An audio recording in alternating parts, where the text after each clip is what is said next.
My nickname is unpatriotic, and it's a horrible name to be called. But it must be a misunderstanding. That's all. The woman in front of me, struggling to find the right words, is my despised mother-in-law, Susan. Just minutes ago, Susan told me to leave the store, and I walked out in tears. After persistent calls from both Thomas and Susan, I returned to the store, where Susan, normally so quick to belittle me, looked more panicked than ever.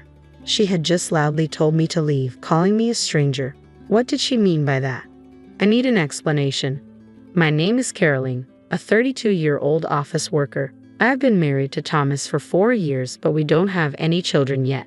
My life changed dramatically after the death of Thomas's father, Kingston. We were living in another state at the time. Kingston's sudden heart attack was a shock, and at his funeral, Thomas's uncle said to him, "You're the youngest and the only son. You'll return home eventually, right? Make sure Mom feels at ease."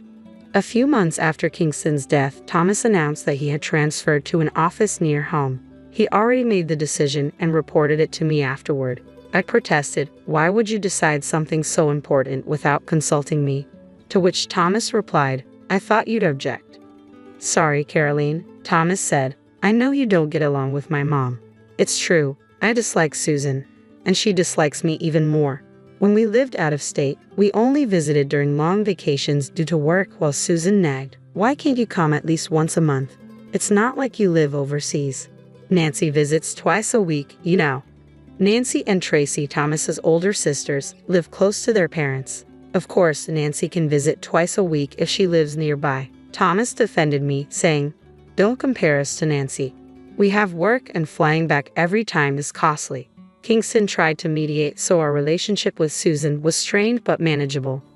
Susan's primary issue with me seems to be children. I remember last summer's visit vividly when she asked, "Why don't you have children yet?" She looked pointedly at my stomach and added, "Sorry, but Nancy doesn't have any children either. Both Nancy and Tracy married before me and also don't have children. I thought she should focus on her own daughters rather than criticize me."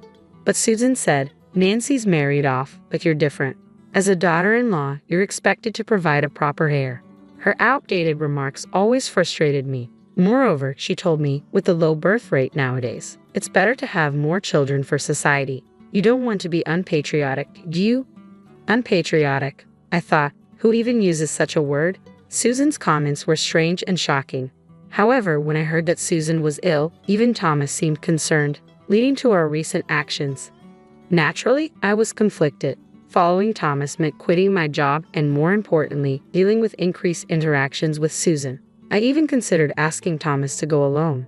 But then I saw a social media post from a friend whose husband had cheated on her during a business trip. After much deliberation, I decided to go with Thomas, reasoning that we wouldn't be living together anyway. Susan seemed genuinely delighted by my decision.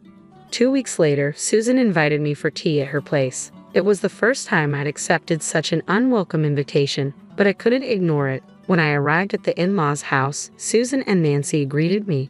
Seeing my two least favorite people, I already wanted to leave. "Caroline, long time no see. Why haven't you visited since moving here?" Nancy asked, her tone dripping with malice. Susan sighed. "Caroline, I was so happy you decided to move here, but it seems I was mistaken. You dislike me, don't you?" I considered saying, "Yes, I do," just to see her reaction, but of course I couldn't. "I don't dislike you, it's just that I've been feeling unwell due to the new environment," I said, which was true. I had been resting at home due to fatigue, and Thomas hadn't mentioned anything about the visit. Why was I called here today? Just to hear their nasty comments? Susan accuses me of disliking her, but isn't it the other way around? How can we possibly get along under these circumstances? Nancy snapped. "How can you speak to mother-in-law like that? Apologize to her. Say you're sorry." I thought Susan would react with anger, but her response was unexpected. "You're right, I have been mean. I'm sorry, Caroline. I'm sorry about the child comments too. I was being nosy." I braced myself for a scolding, expecting some underlying malice, but there was none. Even Nancy looked surprised. All I wanted was to hold a grandchild. Nancy's husband was infertile, and Tracy seemed to have fertility issues, so I hoped Thomas and I would be able to provide that joy. Despite knowing about Nancy and Tracy's struggles, Susan had unfairly taken her frustrations out on me. Thomas and I have discussed having children and are considering it, so please, just leave us be for now. I bowed my head slightly, but I suppose I still had a conscience. I'm sorry, I said, but do visit us sometimes, Susan replied. After that, Susan and Nancy started watching TV and having tea as if the earlier awkwardness had never happened. I like this announcer, she's so energetic and bright, Susan said, referring to her favorite local female announcer. I glanced at the TV, feeling a twinge of regret. Maybe if I had been more outgoing, things could have been different with Susan and her family. It was a silly thought, but I was glad to have shared my feelings today. Perhaps things could improve. However, my hopes were quickly dashed. That night, Thomas came home and immediately started yelling. I heard from Mom that you said you have no intention of getting along. Are you saying Mom was crying? I was bewildered. Why was Thomas reacting this way? After our conversation, he had waved goodbye with a smile, and now he seemed to be accusing me of something. Look, Thomas, it's a misunderstanding on Susan's part, I tried to explain. I told her I don't know how to be friends under these circumstances. You know about my relationship with Susan. How does that turn into me not wanting to be friends? I'm beyond astonished now. I'm just scared. Thomas completely believes Susan's version of events. His earlier smile now seems like a lie. I don't know what to do.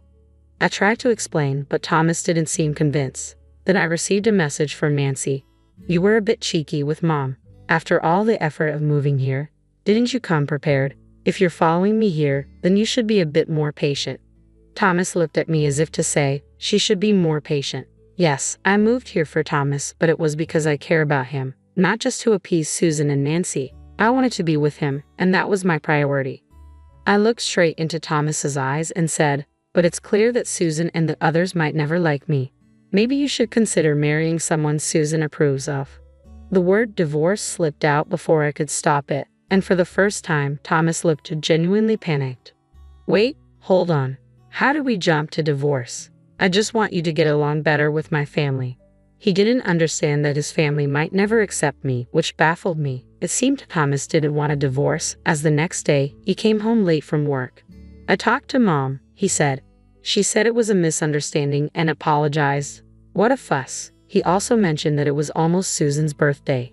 Thomas suggested, how about celebrating Susan's birthday at a fancy restaurant? If we say it was your idea, maybe Mom's view of you will change. He presented it as a great plan, but I suspected that Susan's twisted nature wouldn't make her genuinely pleased with such a gesture. Still, I agreed to handle the restaurant reservation and invited Nancy and others too. Make it for 7, I said. Thomas agreed, but I was filled with unease. As Susan's birthday approached, Thomas had been acting strangely for about a week, unusually cold and responding to my attempts at conversation with vague, disinterested answers. It felt very unpleasant. I wondered if something was wrong at work, but I would soon find out the real issue. When we arrived at the restaurant, Susan, Nancy, and their spouses were already there. Thomas and I were shown to our table, and a worker glanced at us questioningly, making me feel uneasy. Happy birthday, Susan, I said, but Susan didn't even look our way. Instead, she addressed the group. Thank you all for coming today. I'm blessed to be celebrated by my family. Her deliberate disregard felt like an insult. Nancy looked puzzled. Ha! I thought today was a family gathering, she said, glancing at me briefly. Tracy looked over worriedly. I realized then, I was being completely ignored. If that was the case, I'd simply ignore them in return and leave early. Just as I thought this, a worker approached our table awkwardly. I'm terribly sorry, but the reservation was for 6 people today.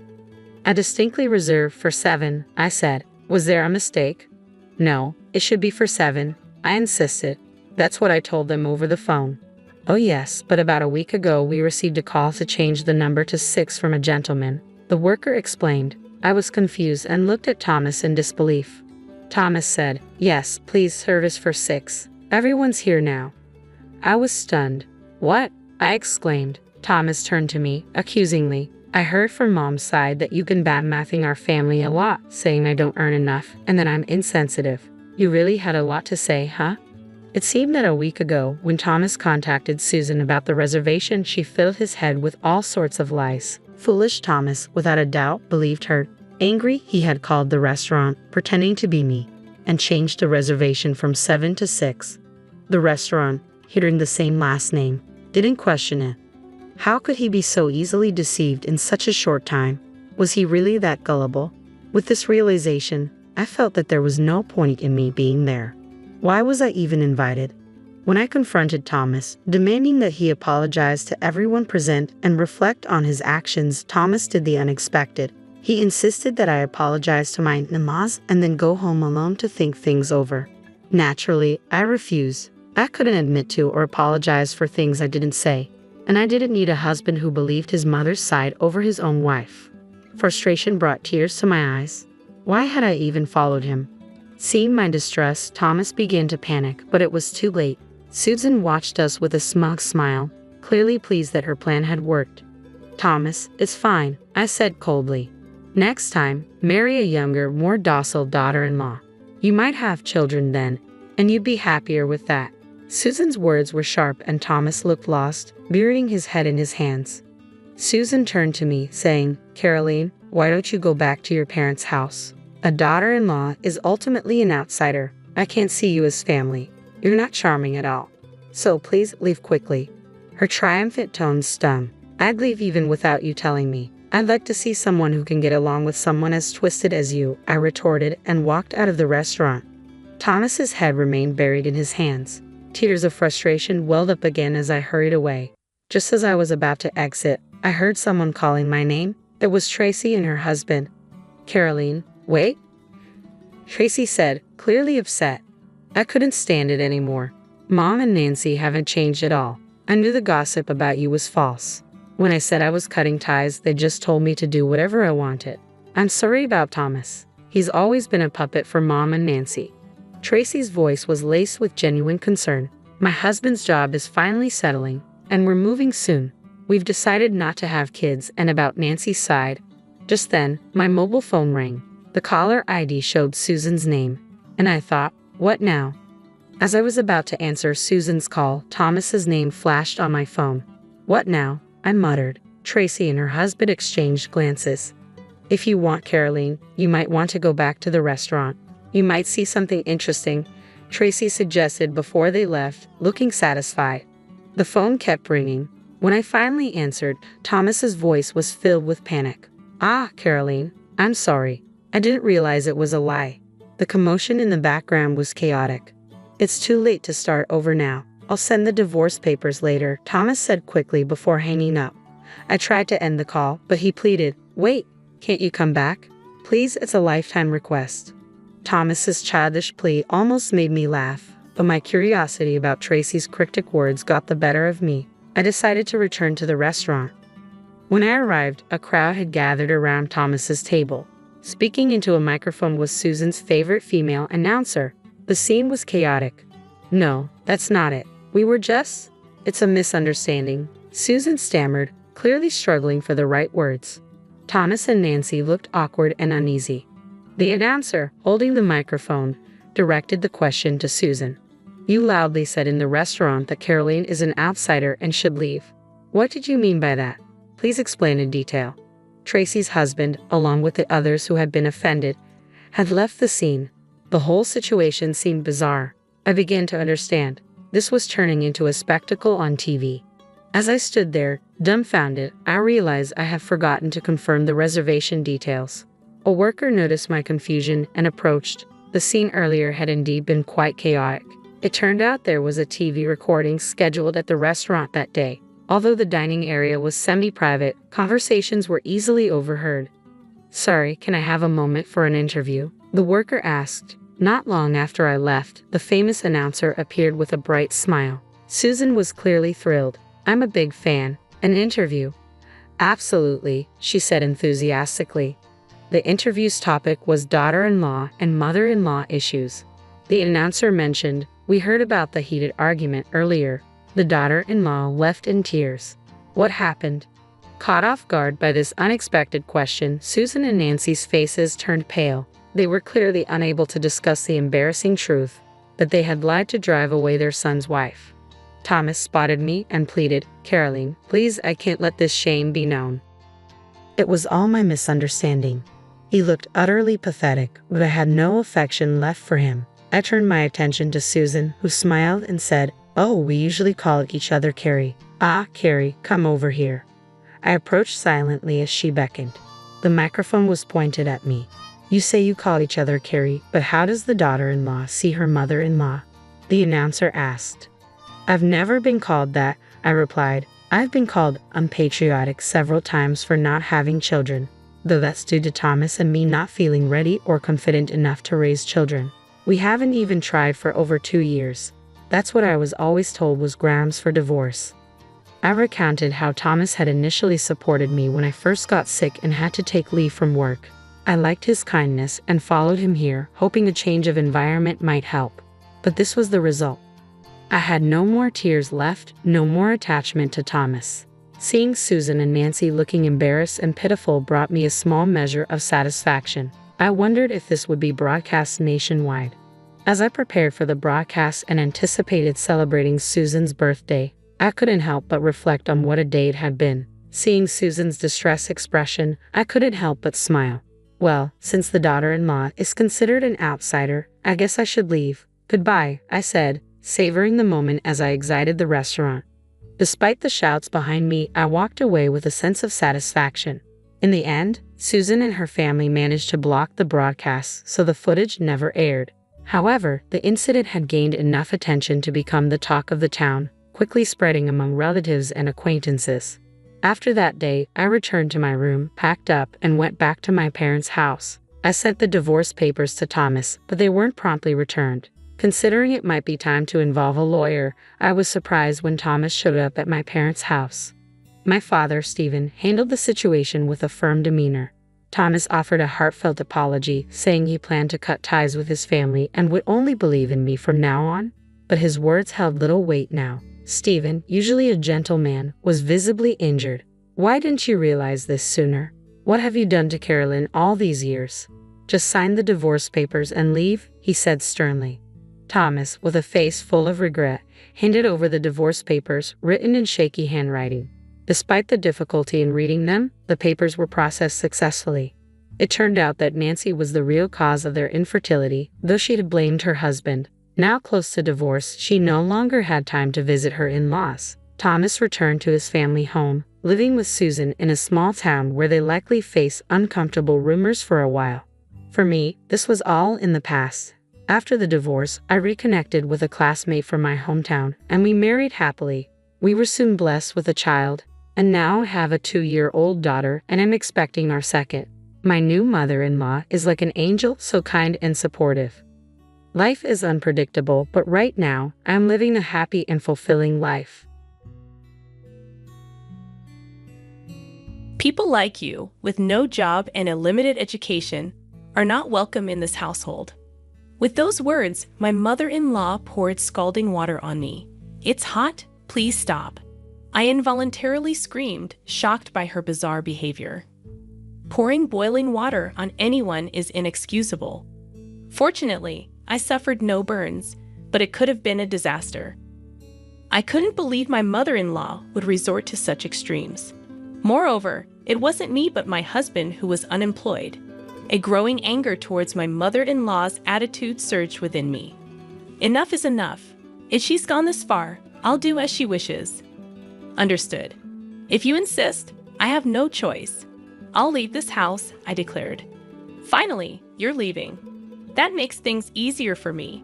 My mother-in-law expressed joy, far from being remorseful. I no longer wanted to stay in such a hostile environment. I promptly packed my things and returned to my parents' home. My mother-in-law didn't know that my husband, Raphael, was unemployed or that I had been supporting the household finances. In fact, since quitting my job, I had started trading stocks and was earning about $30,000 a month. Even if I was driven out of her house, I could still live on my own without any issues. I wouldn't have any qualms being on my own. Even if she came to me in tears, struggling with living expenses, I would never lend a hand. She should regret kicking me out like this. I had married Raphael about 2 years ago. We were from the same university and had been dating since then. Both of us, graduates of the economics department, aspired to work in finance and managed to secure jobs at different brokerage companies after graduation. Despite our busy days, We maintained our relationship. 3 years later, Raffle proposed. Julia, I will definitely make you happy. Marry me. Believing that I could be happy with Raffle, I accepted. Yes, I'm looking forward to it. We decided to get married, thinking we could build a happy family together. However, Raffle then dropped an unexpected bomb. Hey, Julia, would you quit your job and live with me at my parents' house? What? I don't mind quitting my job, but we're newlyweds. I'd like to live with just the two of us. I'm just worried about leaving my mother alone. I'll make sure it won't be a burden to you. Raffle's father had passed away when he was in middle school, and since then, he had lived with his mother.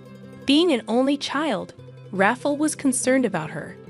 Understanding his feelings, I agreed. Okay, I'll live with you. 2 weeks later, we moved into Raffle's family home. My mother-in-law, now able to live with Raffle, initially greeted us with a pleased expression. However, as soon as she looked at me, her expression clouded. She stared at me coldly, making it painfully clear that I was not welcomed. It doesn't matter. You didn't have to come here. What did I mishear?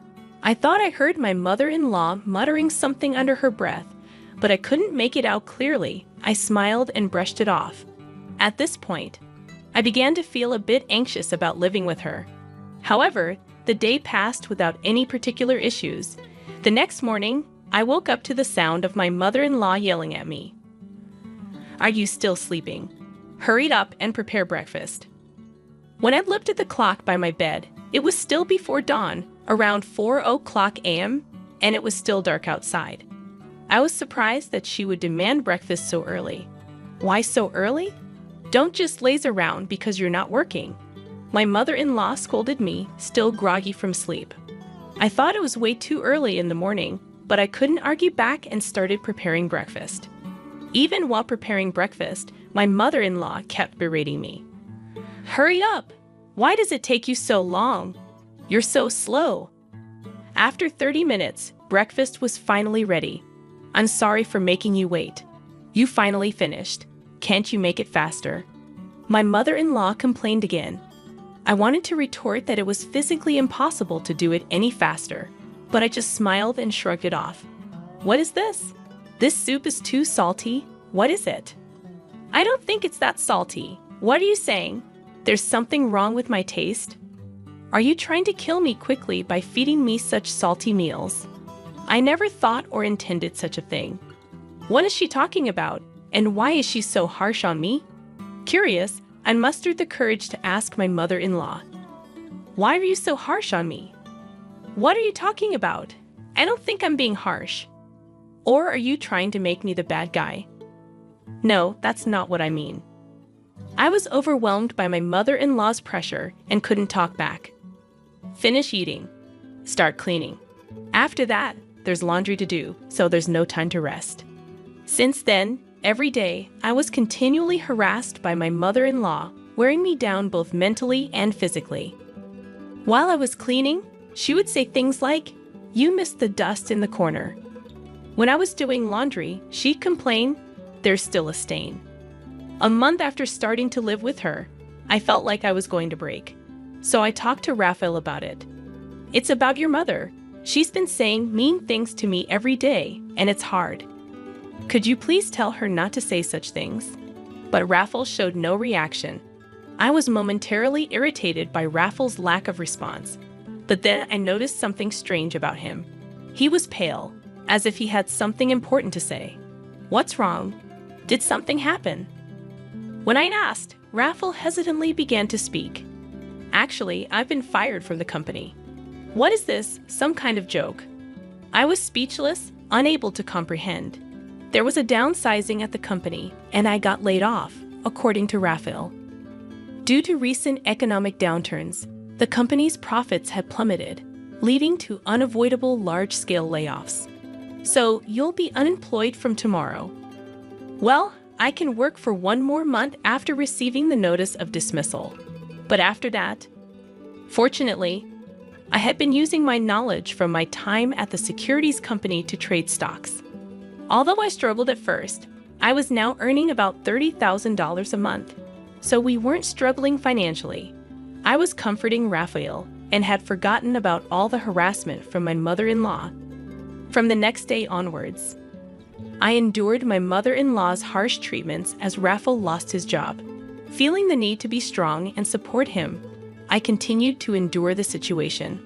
A month passed, and Raphael was officially laid off and became unemployed. He started looking for a job initially, but gradually he began to spend most of his time at home, making excuses. "Shouldn't you start looking for a job more seriously?" I suggested. "Yeah, I'm looking, but it's hard to find a good company that will suit me," Raphael replied, seemingly having no intention of actively seeking new employment. Reluctantly, I continued to support our household. As time passed, the harassment from my mother-in-law intensified, and I grew increasingly exhausted. Initially, I thought I had to endure it because Raphael was unemployed, but I no longer felt that way. I spent my days feeling listless. One day, Raphael unusually went out in the morning. Perhaps he had finally started to seriously look for a job. After seeing him off, I started cleaning as usual. "Make sure it's clean. Do it properly." My mother-in-law sipped coffee on the living room sofa, hurling sarcasm at me. Fed up, I ignored her. Suddenly, she threw a tantrum and yelled at me. "How dare you ignore me? You're just a mere daughter-in-law. You don't even have a job." Ignoring her, I continued cleaning.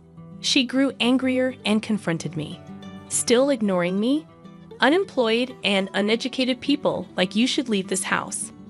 She yelled and then poured boiling water on me, the hot water she had prepared for her coffee. "It's hot, please stop." I screamed involuntarily at her sudden action. Thankfully, the water wasn't super boiling hot, so I didn't suffer any burns, but it could have been a disaster. Finally reacting, she said, "This is what I've been saying. If you're not working, leave this house." She smirked as she spoke. Fed up with her behavior, I had no choice but to agree to her demand. "All right, I'll leave." "Good. That makes things easier. Leave quickly." I quickly packed my things and decided to leave that day. I no longer wanted to spend another second in that house. I left, heading straight to my parents' home. Upon arrival, my parents were surprised by the sudden visit, but welcomed me warmly. I waited for a call from Raphael, but there was neither a phone call nor a message. Feeling a bit lonely, I decided not to contact him until he reached out. A month passed since I returned to my parents' house, but there was still no contact from Raphael. My feelings for him faded, and I started considering divorce. One early morning, the doorbell at my parents' house rang. On the monitor, I saw, to my surprise, Raphael and my mother-in-law. "What now, after all this time?" I thought. "Yes, what can I do for you?" "I've forgiven you. Now come back home quickly," she yelled through the intercom as usual. Forgiving me? What's she talking about? I appreciated her words, but I hadn't done anything that required forgiveness from her. After telling her that, I ended the intercom call, boiling with anger at my mother-in-law's attitude. However, they were persistent, banging on the front door violently. "Don't just hang up on me. Come on, let's go back," my mother-in-law yelled. Considering the noise they were making could become a hassle to the neighborhood, I reluctantly opened the door, inviting my mother-in-law and Raphael inside after seating them on the sofa in the living room. I inquired about their unexpected visit, wondering why they were both there all of a sudden. It was my mother-in-law who had insisted that I leave, and now she was telling me to come back. The situation was perplexing, and I couldn't make any sense of it. "You're the one who told me to leave. There's no way I can go back now," I asserted. My mother-in-law responded with frustration, accusing me of childish behavior and claiming to have forgiven me. She insisted that I return and stay in her house, even stating that she'd let me, an unemployed and uneducated person, stay there. But I'm not the unemployed one, it's Raphael. And if I go back, they'll take advantage of me every day. I might not be working, but what about your son, huh? I retorted. Raphael seemed surprised at this revelation. My mother-in-law appeared confused, indicating that Raphael hadn't informed her about his layoff. Pressed further, Rafael finally admitted to being laid off from the company. Apologies and explanations ensued, with Rafael justifying his actions by relying on my income for financial stability. My mother-in-law, shocked at the news, openly expressed anger toward Rafael for not finding a job yet. "Why did you keep quiet about this? What are we going to do now?" she scolded him. Rafael assured her that my income would suffice for the time being, causing my mother-in-law to label him as worthless for not actively seeking employment. Fed up with Rafael's excuses, I couldn't believe that I had ever thought of supporting him. When my mother-in-law suggested I come back, I vehemently rejected the idea, considering all the mistreatment I had endured. Their unexpected visit had turned into a heated argument, revealing the truth about my mother-in-law pouring boiling water on me. Rafael was shocked to learn about this incident and confronted his mother. "Why did you do that?" he asked her. She admitted to the act, attributing it to my ignoring her. The revelation sparked a heated exchange between Rafael and his mother, prompting me to intervene and urge them to take their arguments home. Realizing the impact of their loud arguments on someone else's house, my words prompted a change in their attitudes. Previously assertive and bold, they now pleaded with me to come back, promising that they wouldn't cause any harm again. Despite their pleas, I saw through their intentions. Rafael's promise to find a job seemed insincere, and my mother-in-law's assurance not to cause trouble appeared dubious. I voiced my skepticism, stating that their words were pointless and that they would only take advantage of me. Their silence confirmed my suspicions, and I left them in the living room, heading to my room, leaving them to contemplate their actions. When I returned to the living room 5 minutes later, they were still sitting in silence with their heads down. Frustrated by the prolonged silence, I questioned, "How long do you plan to stay quiet? It doesn't matter to me anymore." Instead of a response, Rafael signed something. I had handed him a pre-filled divorce form with my name on it. Surprised by the document, Rafael looked utterly confused. I bluntly explained, "Can't you see it's a divorce form? I'm done with someone who won't find a job and didn't even contact me after I went back to my parents' house." "Do wait, please. This is too sudden," Rafael protested. I found his stubbornness irritating, as he seemed oblivious to the fact that his actions were the root cause of our problems. Unmoved, I affirmed, "I've made up my mind. My decision to divorce you won't change, no matter what you say." Rafael, still in disbelief, questioned if divorce was too harsh. Coldly, I responded, "I don't think so. It's your fault." I directed the same coldness toward my mother-in-law, who was partly to blame. Resigned to the situation, Rafael signed the divorce form, warning me not to regret it. However, I felt a sense of relief, and I asserted that the one who might regret it was Rafael. "I'll submit the divorce form. I don't want any compensation. Just go home," I declared, finalizing my divorce from Rafael. Though it may have seemed harsh, it was necessary to escape the harassment from my mother-in-law and Rafael's unemployment. 2 weeks later, while relaxing at my parents' house, I received a call from my ex-mother-in-law. She informed me that the electricity and gas had been cut off and questioned if I had done something. I explained that I had stopped paying for Rafael and her living expenses. Hoping for my assistance, she asked if I could cover it just for the month. I found her request absurd, considering we were no longer a couple and didn't live together. I firmly declined, suggesting she ask Rafael for help, as he had promised to find a job. Unable to comprehend my refusal, she pleaded for help, playing the ex-wife card. However, I remained firm, ending the call and blocking her number. Finally, I severed ties with both my ex-mother-in-law, who constantly harassed me, and Rafael, who had proven to be unreliable. Life at my parents' house became peaceful, and I focused on rebuilding my life. Months later, while checking stock charts on a holiday, I received a message from Rafael. He apologized for everything, acknowledging his reliance on me and the recent job at a factory. Despite the apology, I had no intention of getting involved with them again. Rafael mentioned his mother's continued harshness and expressed a desire for me to come back. Reading the message, I believed reconciliation was unlikely. I blocked Raffles' number. 6 months after the divorce, I started dating a man introduced by a friend. He was reliable, treated me well, and despite the age difference, we connected. While marriage was not on the immediate horizon, I cherished the happy times we spent together, focusing on the present and leaving the past behind. I'm Lisa, and stepping into that party was the last place I thought my world would turn. There I stood beside Rachel, anticipating some laughter and free drinks. It all changed with a glance from James, his easy smile and hands casually tucked into his jeans. "Who's that?" I nudged Rachel, eyeing him. "That's James," she half shouted over the music. "Went to college with him. Real chill guy. You want to meet him?" "Sure," I shrugged. New faces meant new stories, but I wasn't prepared for the instant connection. James had a way of talking as if I were the only person in the room, and those green eyes didn't hurt either. "So, you like the Rolling Stones?" He caught me eyeing his t-shirt. Vintage band tees were everywhere, but I meant it when I said only someone who really digs good music would wear Mick Jagger on their chest. He laughed. "Are you calling me out or complimenting me?"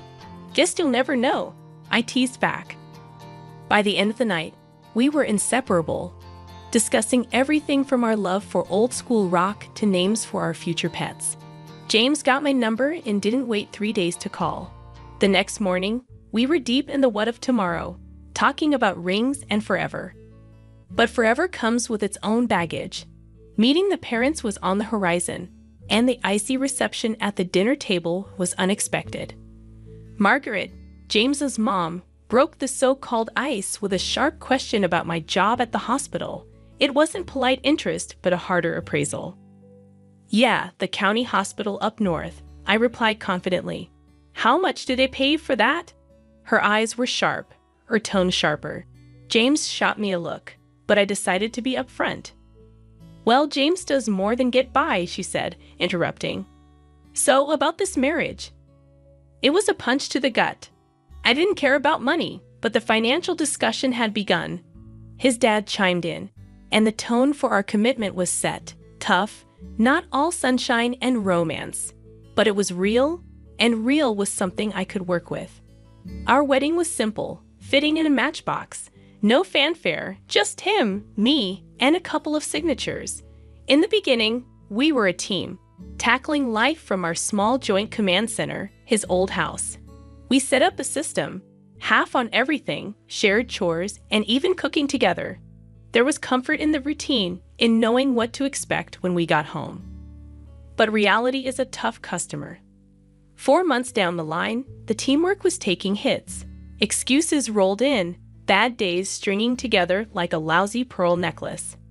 What was meant to be equal started to weigh heavy on my side. The shared life felt more like a solo gig. 2 weeks of slugging it out on my own, and I finally snapped. I wasn't one to make a fuss, but living like this was unbearable. I confronted James, who walked in with headphones on, oblivious to the mounting tension.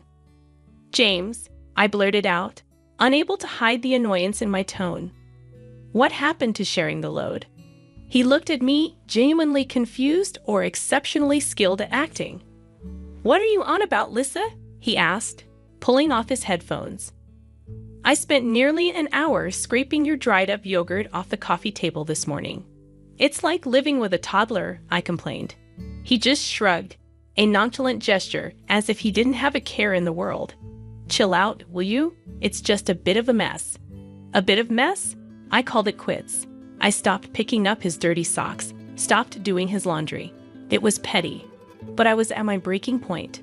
Of course, that's when Margaret, his mother, decided to pop in unannounced. The perfect storm.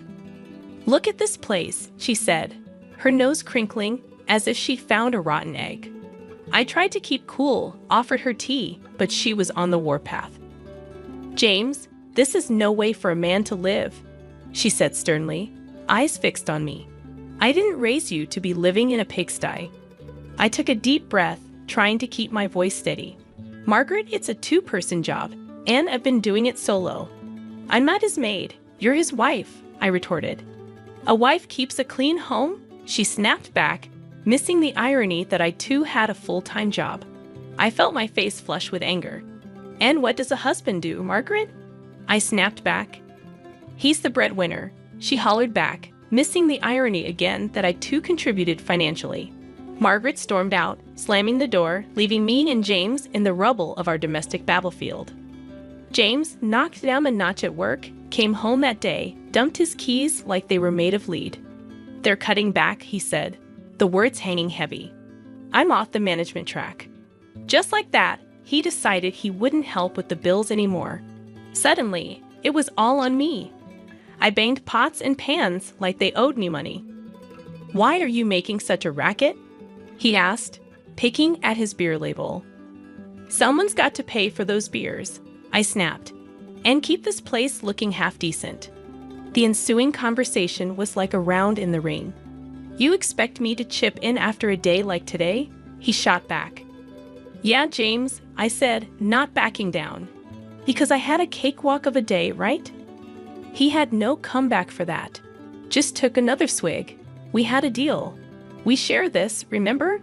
I said, standing in front of the blaring TV. "A deal doesn't hold when things go south," he said, not even looking at me. I stood in front of the screen. "So, what? I'm supposed to just smile and nod and keep the house like some 1950s sitcom, Mom?" I glared at him. "You wanted a partnership. Here it is. This is life. Deal with it," he said, thick and toxic words hanging in the air. Ignoring the problem wasn't going to make it vanish. "We're supposed to be in this together, and that means not ditching out when it gets tough," I argued. "I didn't ditch out the job, did I?" he muttered, barely audible over the TV noise. I turned off the TV.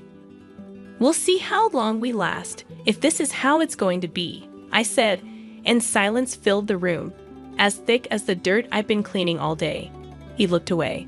I stormed off to bed that night. No more words, none that mattered anyhow. They were all bitter, spat out with more hurt than real heart, but they stuck with me like thorns in my side. The tension in the house was like walking into a wall of ice. Barely a word was passed between us without a sharp edge. James had taken to eating his meals alone, delivered by Margaret with a thud at our door. The plastic containers hitting the wood like the gavel of a judge passing sentence. "So, what are we having tonight?" I asked poker-faced as James marched past me, Margaret's cooking in hand. "Does it matter?" He barely glanced my way. "It's not like you're eating." It was true. I didn't have the stomach for food, not for what was in those containers. It was more than lasagna or stew.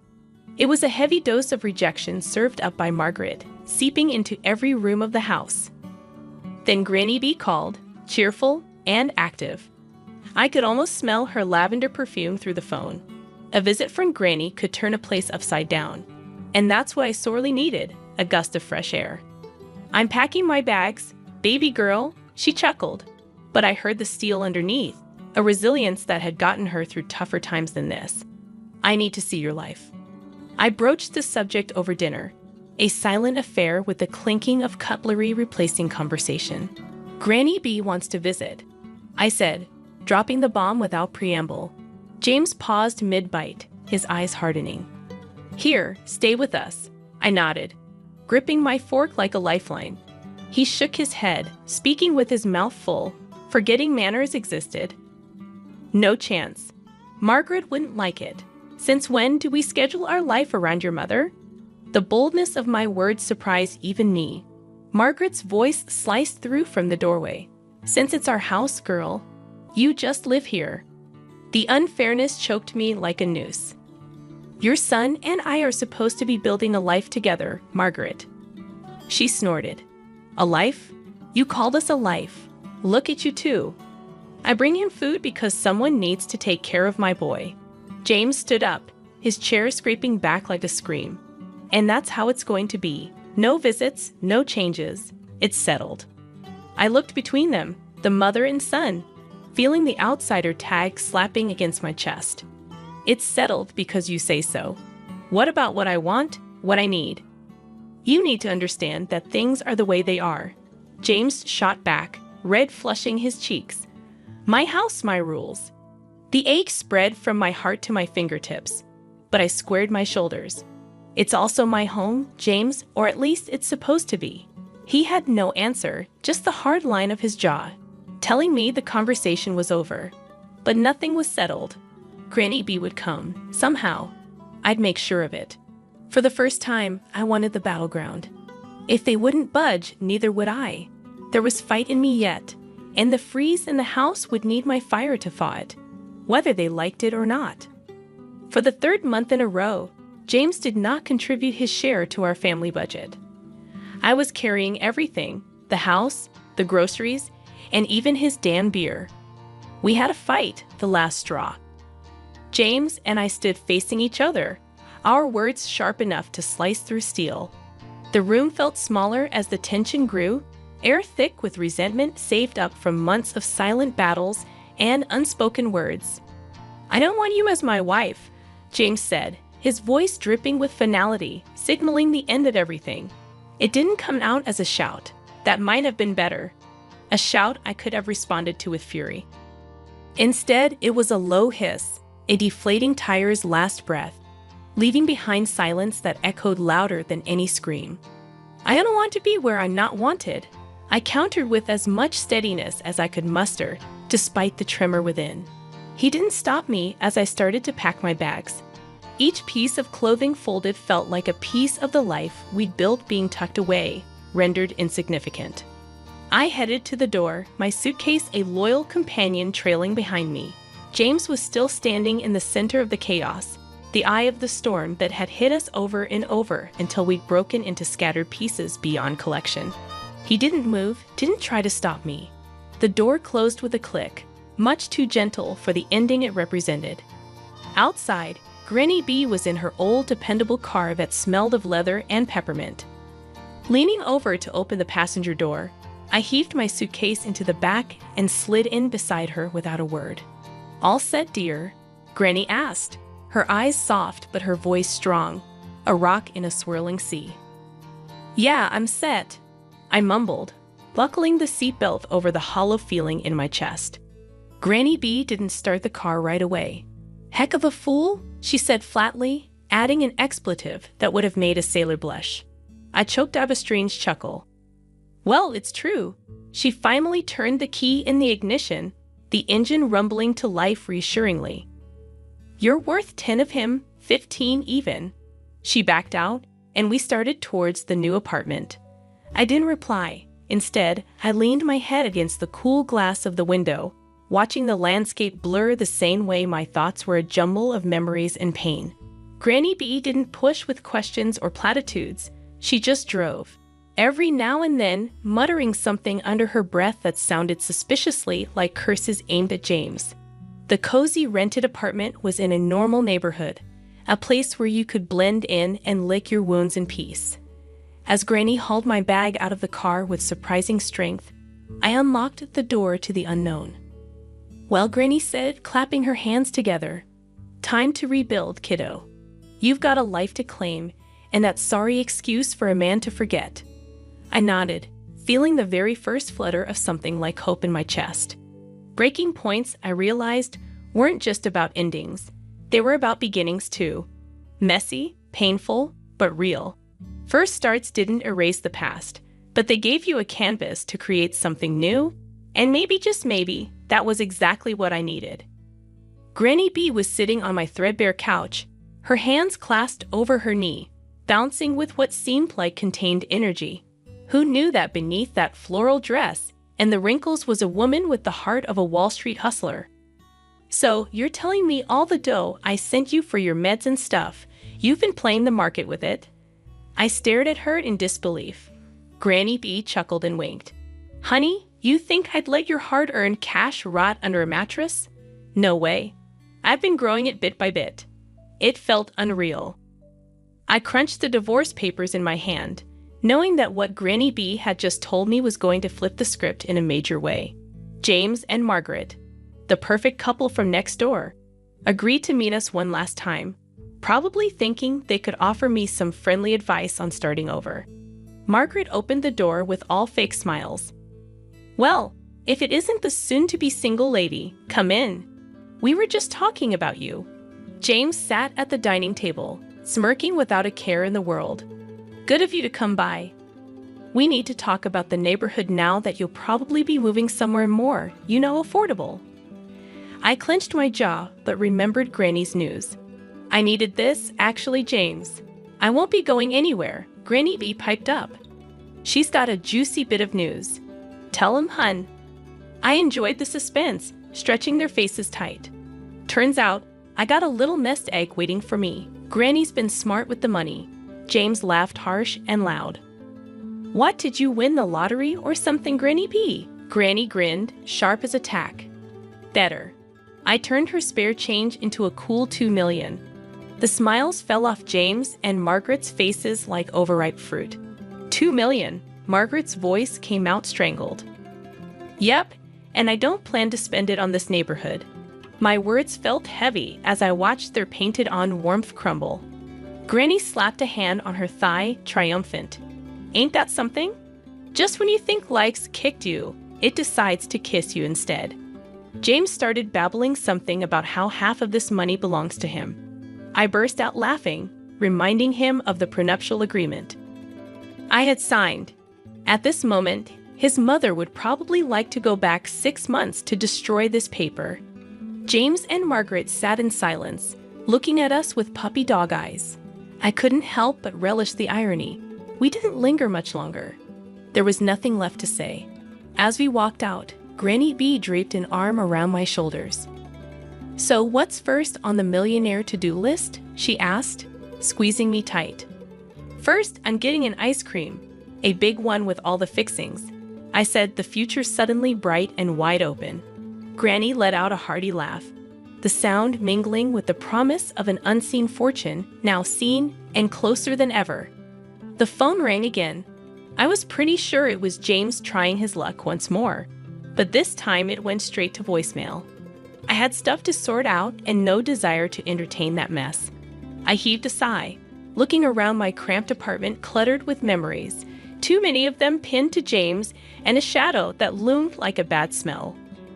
Grandma, with her sharp eyes and a non-nonsense attitude, was right as rain. Why do you even keep that thing on? Grandma gestured at the phone with a scoff, busy shuffling through a pile of real estate listings. I shrugged and tossed the phone on the couch. Guess I'm too soft, squishy as an overripe tomato, she snorted. We need to get moving. I don't want James or his mama knocking on our door trying to weasel back into our lives when we've barely shucked him off. I know, Grams. Thanks. I flashed her a grateful look. So, where to? She slapped a listing onto the kitchen table. It was circled and bold. Here, 2 bedrooms, cleaner air, away from unwanted pests. I skimmed the details. Looks decent, Grams. Any pizza joints nearby. The next day dawned fresh. We were off, the apartment ad in hand, and a skipping grandma step. The listing agent met us at the property, all smiles and slicked back hair reeking of too much aftershave. Welcome, ladies, he extended his hand right at Grandma. She eyed it like it was a dead fish, but shook it all the same. Cut to the chase, hot shot. We're not here for pleasantries. I bit back a laugh as the agent's smile twitched. Of course, of course. He quickly unlocked the door. This way, please. The place was a gem compared to where we were, good light, clean floors, and the air didn't hold any of James's cologne. Grandma handled it like she was born in a market stall. The price dropped, terms changed. By the time we walked out, the agent looked 2 inches shorter. The move went smooth. Neighbors were quick to say hi, a couple of them inviting us over for beers and a barbecue. They asked about my story, but I kept it simple. I was done letting my past hitch a ride. The new place shaped up nice. I continued to work as a nurse, and Grandma found her corner for knitting and gossiping with Mrs. Ham for next door, who had more sass packed in her tiny frame than anyone I'd ever met. One evening, I grabbed a pizza from the new joint, of course, and headed home. As I flipped open the box, the steam carried that cheesy aroma up, and I couldn't help but smile. So we settled in, me and Grandma, our little team, the taste of fresh starts and thick crust pizza in the air. laughter from the neighbor's yard spilling in through our open window, and a sense of peace finally making itself at home. James and his empty promises faded into the background noise, just like the buzz of the city we'd left behind. I was looking forward, and the view was pretty damn good. I am Nancy, and I have an older brother named Keith who is 7 years my senior. Keith has always been academically exceptional since childhood, consistently delivering top-notch performances. He graduated from a prestigious high school and university, making our parents immensely proud. However, the constant praise and high expectations seemed to shape his personality in an unexpected way as he grew older. After completing his education and securing a new job, Keith decided to leave our family home. During his departure, he sarcastically remarked about being unable to endure the mundane life in our house any longer. I can vividly recall the mixed emotions on our parents' faces at that moment, surprise and the hint of sadness. In the past, Keith was a cheerful and cherished member of the family. Personally, I felt a twinge of anger. I never excelled academically or in sports like my brother did. My high school wasn't super prestigious, but I valued the warmth and love within our family. Both Keith and I owe our lives to our parents' support. It saddened me that he seemed to overlook the importance of our family bonds. As a child, Keith was my hero, handling everything perfectly and caring for me. However, as I approached graduation from high school, he began questioning the need for higher education and dismissed my pursuits. When confronted by our parents, he blamed them for his changed attitude. Despite the challenges, I persevered, entering a national university and securing a job at my dream company. My parents' encouragement helped shape me into a kind-hearted person. However, my brother's life took a different turn.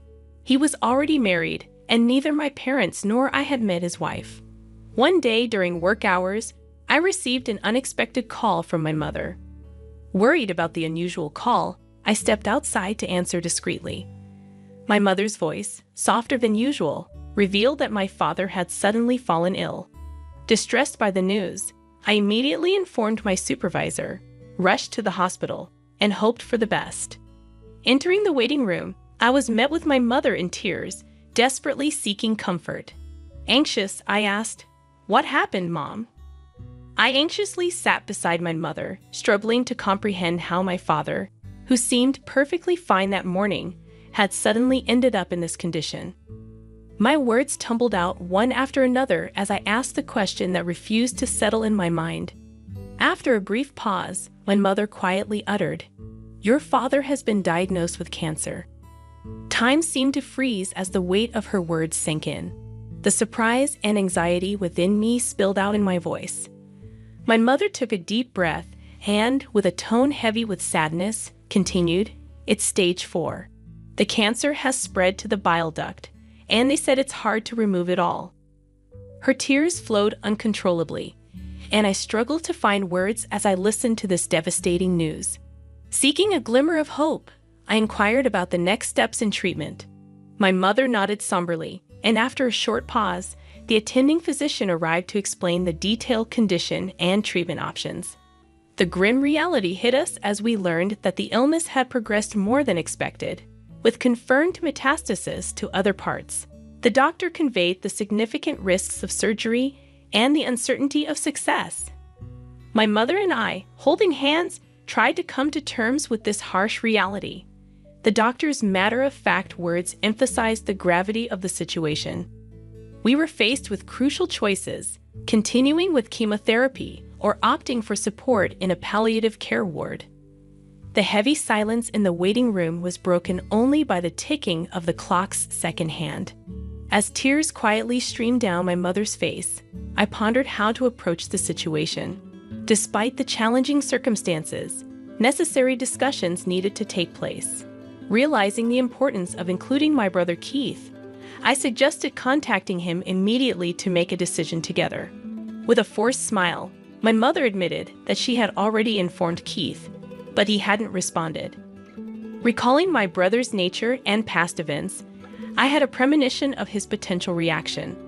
Keith tended to get upset when seeking help, avoiding tough decisions. Determined to involve the entire family in this critical decision, I persisted in calling him. After more than 10 attempts, I finally heard my brother's slightly irritated voice. "Why do you keep calling me?" he snapped. Urgently and anxiously, I explained Dad's condition, questioning why he hadn't come to the hospital despite being informed. His response lacked empathy or understanding, shaking me to the core. Unmoved by the gravity of the situation, he dismissed it as unnecessary concern, stating, "There's no point in discussing further. I'm hanging up." Stunned, I was left reeling from the exchange. I found myself in a state of bewilderment, unable to conceal my astonishment at my brother's indifference. I was aware of his lack of a sense of family bond and gratitude, but the extent of his detachment was beyond what I had anticipated. When I returned to my mother, a look of concern was evident on her face. In response to her inquiry about what happened, I explained that it seemed he was quite busy, avoiding the details. My mother sighed deeply, murmuring that it would have been comforting if Keith was here. My father, choosing to spend his final moments in a palliative care ward, quietly passed away a few months after that decision. I conveyed this somber news to my brother over the phone and provided details of the wake and funeral. However, his response was cold, stating he was too busy with work to attend, urging us to proceed without him. True to his word, he didn't appear at our father's wake or funeral. Even my mother seemed shocked by this fact, likely never imagining her son wouldn't show up for his father's funeral. Both family and acquaintances expressed surprise and disappointment at his absence. After the funeral, in a moment of quiet reflection amongst the family, my mother sighed deeply, muttering to herself that he really didn't come. I took her hand and reassured her, saying firmly, "Mom, let's not worry about him anymore. We have to let him walk his path. For now, let's cherish our memories of Dad." My mother tightly squeezed my hand in response, smiling and saying, "Thank you." Unexpectedly, the next day, my older brother appeared at the apartment where we live. His usual expression was replaced with an urgent restlessness. Without any greeting, he demanded to know, "Where is the inheritance Father left behind?" Shocked by his demand, I emotionally retorted, expressing disbelief at someone who didn't even attend the funeral now making such inquiries. Visibly irritated, my brother snapped at me, saying, "The kid should stay quiet," creating a tense atmosphere. Attempting to calm the situation, my mother explained that, apart from the apartment, our father didn't leave much behind. She presented my father's passbook on the table, flipping through it to reveal that all the savings were transferred to a different account. My brother, taken aback, asked in surprise, "What is this all about?" Gently, my mother replied, "Your father instructed to move all the money to my account earlier. Also, this apartment's name has been changed, and now it's in my name." Left speechless, my brother clicked his tongue in frustration and left.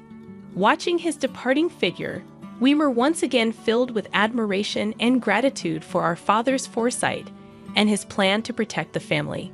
A few months later, my mother unexpectedly fell and was rushed to the hospital.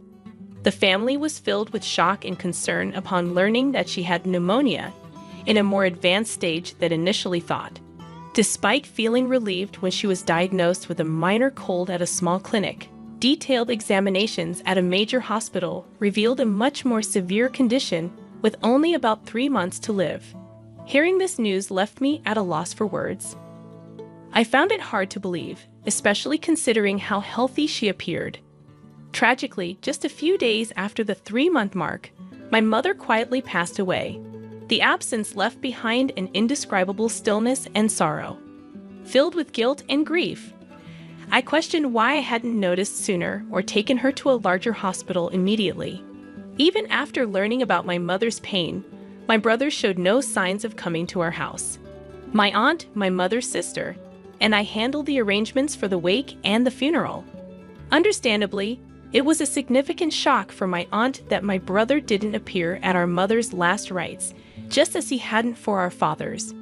Although my aunt was extremely outraged, I felt that expecting anything or saying anything to my brother was meaningless, recalling his past actions. However, a few days after the funeral, as my aunt and I were sorting out the heirlooms, my brother appeared again, accompanied by his wife, whom we were meeting for the first time. "Where's Mom's inheritance? She must have left something, right?" My brother brought up this question from the beginning. I was both shocked and dumbfounded. My aunt, equally stunned, stared at him in disbelief. The most astonishing thing was that beside my brother stood his wife, my new sister-in-law, whom neither met our eyes nor greeted us, just standing silently next to my brother. Even more shocking was that my brother did not even visit our mother's grave. "Brother, please at least pay your respects to our parents. At the very least, visit Mom's grave," I said calmly. With a sneering laugh, my brother responded, "Does that even mean anything?" He quickly followed with, "By the way, how much of Mom's inheritance is left?" At that moment, May's expression changed drastically. In a voice filled with anger, contrasting with her usual warmth, she sternly admonished Keith, "How can you think of such things at a time like this? Nancy is managing the funeral on behalf of both of you, putting in all her effort. Shouldn't you act with a bit of gratitude, thinking of your parents?" Ignoring our aunt's anger, my brother responded dismissively, "Auntie, it's none of your business. Don't interfere." With these demands from my brother and sister-in-law, the atmosphere in the room became cold and tense. Behind my brother, my smiling sister-in-law said, "Of course, I remember your name, Nancy. Do you plan to keep all of your mother's inheritance for yourself? Sorry, but we can't allow that. This apartment is so lovely. I think it's perfect for us." I never imagined that my brother and his wife would say such things. "Why should I have to leave for the sake of both of you?" I asked, my voice quivering. While twirling her finger, my sister-in-law continued, "This apartment has just been renovated, and its location is amazing. It's close to the station, and there are plenty of shops, so we'll be living here." At the peak of my anger, I confronted my big brother, asking, "All you care about is the inheritance. What are you thinking?" Unable to hold back, I raised my voice, turning away. My brother let out a heavy sigh. Such vulgar behavior. "Do you think raising your voice solves everything? We'll be back here in 3 days. Have everything ready to move out by then." With those words, their intentions became crystal clear. A mix of my anger and sadness bubbled up, and I couldn't stop my tears from flowing. But this wasn't just a one-time event. I had to think about what to do next. Determined, I wiped my tears, and my aunt gently tapped my shoulder, handing me a letter. The delicate handwriting of my mother adorned the envelope's surface. "What's this, Auntie?" I cautiously opened the envelope, my aunt explaining, "Your mother entrusted this to me for a just-in-case scenario. She told me to give it to you at the right moment." Tears formed in her eyes as I unfolded the paper inside. My mother's beautiful handwriting filled the page. "To my precious Nancy, if you are reading this letter, it means I'm no longer in this world. I'm truly sorry for our parting," it began. A warmth filled the back of my eyes, tears beginning to flow. The letter continued, "You might have Keith visit the house concerning the inheritance, but don't worry, everything that your father handed down to me is now yours." I was at a loss for words, unaware that my mother had thought this far ahead and prepared everything in advance. The letter expressed her apologies for leaving me alone suddenly, but mentioned she was at peace, having witnessed how much I had grown into a wonderful person. While learning is essential, it's not everything. The kindness and compassion you learn through your interactions with people hold the most value, she wrote. Expressing pride in me, my mother stated, "Your father and I were genuinely happy to see you grow up with such a warm heart until our last days." The letter conveyed heartfelt gratitude, leaving me overwhelmed. Despite the tears blurring the words, I was determined to take in every sentiment my mother had conveyed and continued reading. She revealed that following my father's wishes, she had secretly changed the apartment's ownership to my name. "I'm sorry for using your seal without permission, but it was both your father's and my wish. Please don't be angry," she wrote. The letter encouraged me to persevere through life's ups and downs, urging me to stay strong and find happiness. The letter ended, and tears streamed down my face, wetting the paper. My aunt, standing next to me, pressed her eyes and shed tears alongside me. "Your sister truly cared about you. In her heart, you were a treasure," my aunt said gently, holding my hand. From the envelope, a bank book in my name emerged, revealing a substantial amount, likely the inheritance my mother had saved for me. A few days later, my brother and his wife showed up at the house without even knocking on the door. "It's time for you to leave, just as promised, right?" my brother sarcastically said. As I stood still, my sister-in-law became irritated, demanding, "Isn't it your duty to leave quickly?" I took a deep breath, looked them straight in the eyes, and calmly stated, "Actually, this house is now under my name." The room's atmosphere became tense. My brother and his wife looked at each other, exclaiming, "What kind of joke is this? I am the eldest son. I should inherit the house, right?" My brother said, clearly shaken. Beside him, my sister-in-law stared at me, saying, "This is the first I've heard of this." However, I had decided to state the facts. The house and the inheritance are all managed under my name, so there's nothing to divide. My brother frowned and insisted, "Then hand over half of that inheritance to us." I questioned, "But this money was left for my future and to ensure that I take care of the house. You always looked down on me, and now you're asking for money. What changed?" His face turned red, and surprisingly, my sister-in-law exclaimed, "Wait, what is this? This isn't what we were expecting."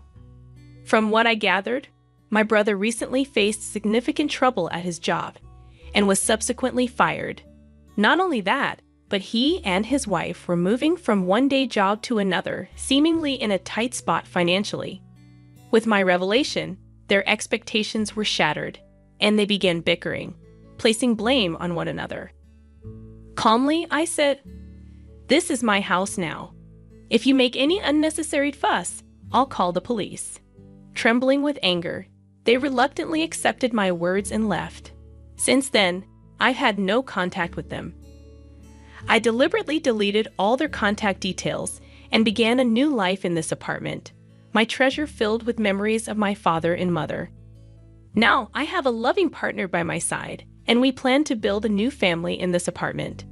He respects my decision and proposed that we take the first step of our new life here. Our future is bright, and I want to pass on the warm love my parents gave me to the children we will have in the future. It's inconceivable for someone lacking an academic background like yours to be involved in teaching, particularly since it could adversely impact her academic performance. Upon discovering that I was providing academic support to my niece, my sister-in-law directed her anger towards me. "Sophia, why are you associating with someone like her? What if you end up like her?" My sister-in-law seemed to perceive my presence as something detrimental, her cold attitude testing my patience. "Amy, think before you speak. Who do you think contributes to our comfortable life? Isn't it because Mary works hard at home?" In response to my mother-in-law's gentle words, my sister-in-law became even more emotional. "Why are you defending her? Isn't it her duty to handle household chores? She's not just doing housework. She works hard and contributes a lot to the household. You just gallivant around without contributing. If anything, you should be grateful to Mary. Do you really believe she's working earnestly? I can't imagine someone like her being interested in essential tasks." My sister-in-law then impulsively grabbed my desktop computer and threw it out of the window. "What are you doing? You're probably pretending to work hard without achieving anything. Leave this house immediately." I rushed outside to check on my computer, but it was damaged beyond repair. I had also lost valuable work data. Her immature actions genuinely shocked and disappointed me. I couldn't fathom continuing to live together under such circumstances. I have been tolerating it for the sake of my relationship with my husband and mother-in-law, but this incident pushed me beyond my limits. I left a message and decided to return to my parents. I am Mary, 29 years old. Last year, I started a new life with my beloved husband, Scene. Initially, we imagined living in a city apartment as we both worked nearby. However, Sean was always concerned about his mother's health, as she often experienced knee pain due to her previous job. Walking even a short distance required frequent breaks. Knowing this, we suggested living together. Upon hearing our proposal, she brightened up and said, "Mary, you want to live with us?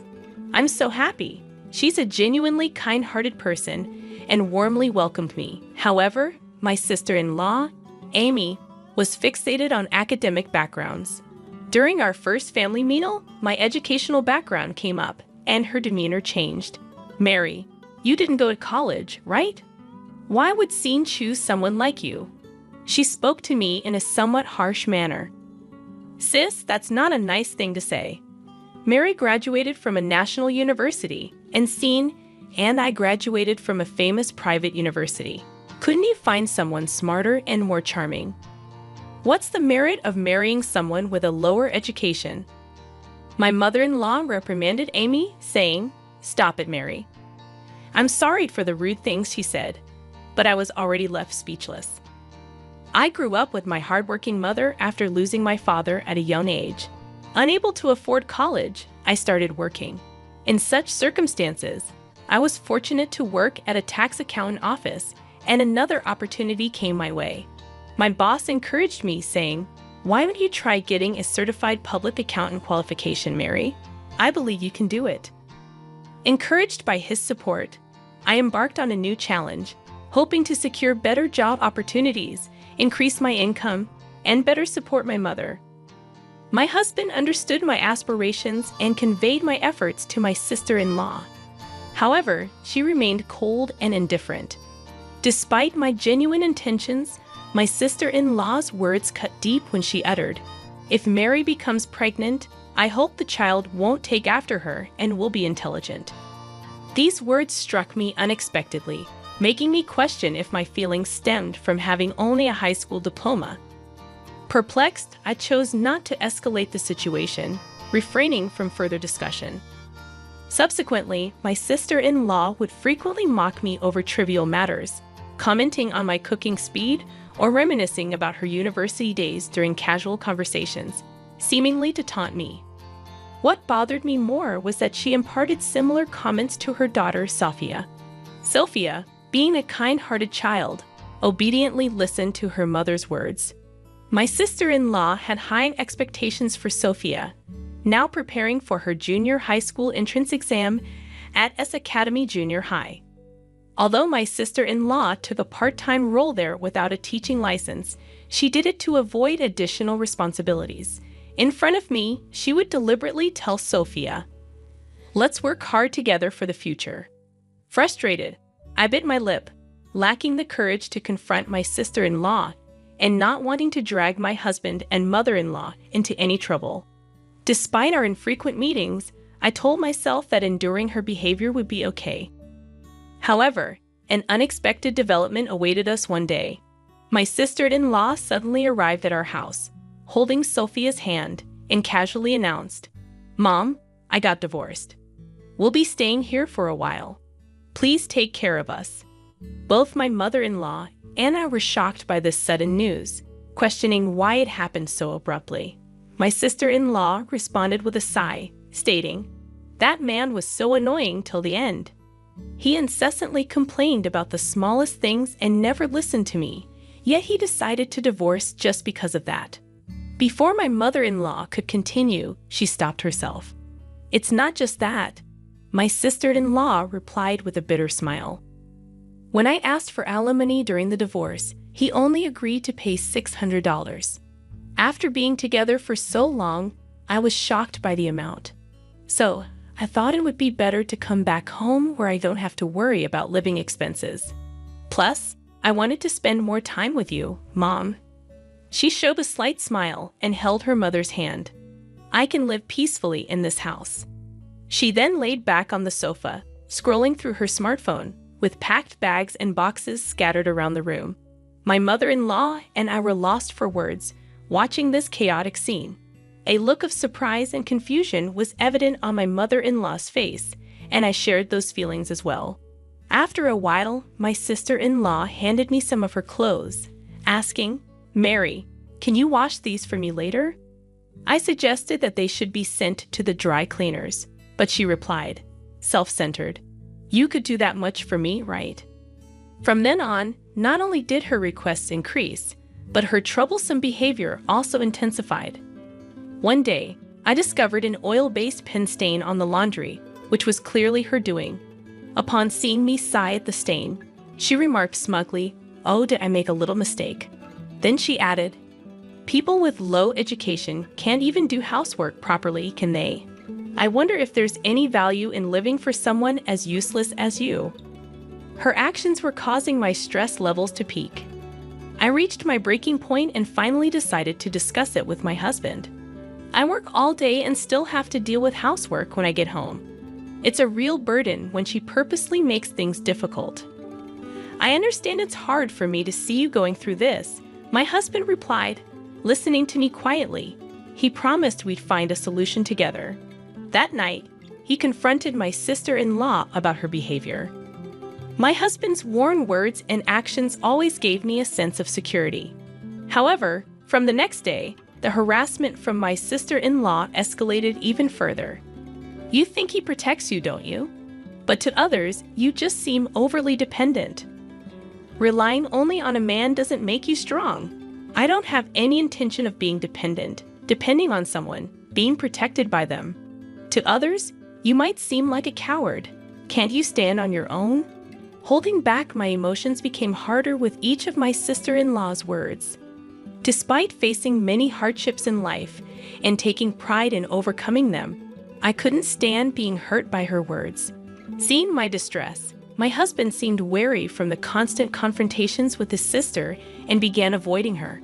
However, my sister-in-law's harassment didn't stop with me. It began affecting Sophia as well. She was keen on getting Sophia admitted to S Academy and was eager to send her to a tutoring school. "Sophia, what's this test score? You can't get into S Academy with these grades. I apologize if your grades don't improve. Maybe you will need to hire a tutor. But remember, it's up to how hard you work." Sophia, looking like she was on the verge of tears, nodded. She had already been going to a cram school every day after school, and getting a private tutor would make her lose any free time she had left. Feeling sorry for Sophia, I offered, "Do you want to study with me? I can help you with some things, really. Of course, I'm here for you." From then on, we started studying together, being careful not to get noticed by my sister-in-law. Although Sophia sometimes struggled, she grasped concepts when taught patiently. "Mary, I got 80 points on my test." "That's great," Sophia exclaimed. "You worked really hard." Sharing that success brought genuine warmth to our hearts. My mother-in-law, who noticed our efforts, sometimes cheered us up secretly by sharing delicious cakes with us. The time spent with her and Sophia became my healing moments. However, this peaceful time was short-lived. One day, while studying with Sophia, my sister-in-law unexpectedly returned home. Seeing us, she shouted, "What are you doing? You, with no formal education, are teaching her? I can't believe it. You might make her grades drop. Stay away." Furthermore, my sister-in-law slapped Sophia on the shoulder and yelled, "Why are you spending time with her? Do you want to end up like her?" The way she spoke about me as if I were contagious made my anger boil over. All the things I had been holding back just overflowed. As I told you before, I'd only graduated high school due to financial reasons. Judging someone solely based on their educational background is wrong. "What did you say?" My sister-in-law exploded even more. Hearing the commotion, my mother-in-law intervened, saying, "What's happening here? Mary is getting too close to Sophia." What if her low educational background influences Sophia? Do you know who's ensuring our comfortable lifestyle? Haven't you seen how hard Mary works at home? My mother-in-law's calm yet pointed words only fueled my sister-in-law's anger. Why are you defending her? Anybody can do household chores. It's not just chores. She's working hard, contributing to our household. All you do is go out and play, indifferent to what's happening at home. You should be more grateful. Are you saying she has a proper job? I can't believe it. With that, my sister-in-law grabbed my PC from the desk and threw it out the window. Why would you do that? That job you cherish so much probably isn't that big of a deal. Stop acting so pretentious. Just leave this house already. I rushed outside in a panic to check my computer, but it was broken beyond repair. It contained my work's vital data. Feeling anger and disappointment towards her childish behavior, living together with someone like this became impossible. For a long time, I had valued my relationship with my husband and mother-in-law, trying to protect our household. However, I had felt my limits. That night, I left a note and decided to return to my parents' home. The next morning, I received repeated calls from my sister-in-law, but I ignored all of them. However, within a week, my husband and sister-in-law showed up at my workplace. He strongly conveyed his apologies, saying, "Amy's completely wrong this time. Amy, please apologize sincerely." Though encouraged by Sean, her dissatisfaction was evident from her attitude. Why should I apologize? Sophia's grades have clearly dropped in her absence. Mary's presence must have been important not only for Sophia, but for you as well. Indeed, I had felt guilty deep down about Sophia's academic struggles. It seems there's no other way. Mary, come back home and support Sophia's studies. I never wanted to live with someone with your educational background, but I'll endure it for Sophia's sake. I had wanted to return for Sophia's sake, but her arrogant tone nearly extinguished that desire. If you truly care about Sophia's education, why don't you teach her yourself, Amy? You strongly recommended her to study for exams. So why are you neglecting her? I didn't want to be told anything by someone like you. Encouraged by Sean, her dissatisfaction was evident from her attitude. I encouraged Sophia to study for exams because I don't want her to end up in a lowly position like you. Is that really all there is to it? I want Sophia to grow up to be an elite adult like me. I want her to graduate from a renowned university and build a career like the one I've established at the prestigious S Academy. She continued flaunting her own success. Unable to bear the exchange, my company's director intervened and tried to resolve the matter peacefully. Excuse me. I assume you are Mary's family. Nice to meet you. Yes, that's right. My husband greeted the director politely. I have overheard a little. I'd like to affirm that Mary has shown tremendous capability and contributed significantly to our company. Really? I never thought you'd hire someone with just a high school degree. Education doesn't solely define a person's abilities. Even compared to university graduates, Mary has been producing equal, if not better, results. My director's words left my sister-in-law with a surprised expression. Do you truly believe that? I think educational background determines one's status and value, the director responded. Carly, you mentioned you work at S Academy. May I have your name? My name is Amy Smith. You're Miss Smith. I've heard about your troublesome attitude and behavior. Are you implying Mary has been speaking ill of me? No, I haven't. I've heard about you from Mary, but I have heard about you from the principal and other staff at S Academy. Amy's eyes widened, clearly taken aback. Here's the reason. The director handed her a business card that clearly reads Academy Board Chairman. You're the chairman? Both my husband and I were utterly shocked, lost for words upon understanding the information on the card. Amy's demeanor changed instantly, her eyes filled with fear and surprise. I've heard about your behavior and issues within the academy, delegating your work, shirking responsibilities, and even discriminatory actions towards students. Numerous problems have been pointed out. In a panic, Amy responded, "That's not true."